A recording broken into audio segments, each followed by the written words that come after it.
is Kasteels, Lois, Kop en Thomas.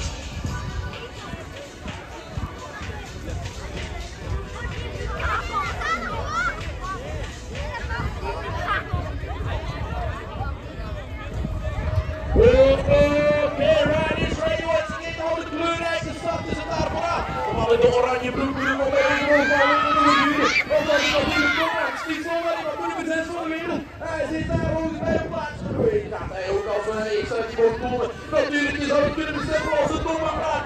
Lois is wat wil. Lois hij wil natuurlijk aansluiten naar de stop. Die erbij gehoord is gaat. Dat wil zeggen dat de ondersprinters van de nulplaats er nummer 1 zitten. Hier komt Lois. Lois komt natuurlijk nog opzetten.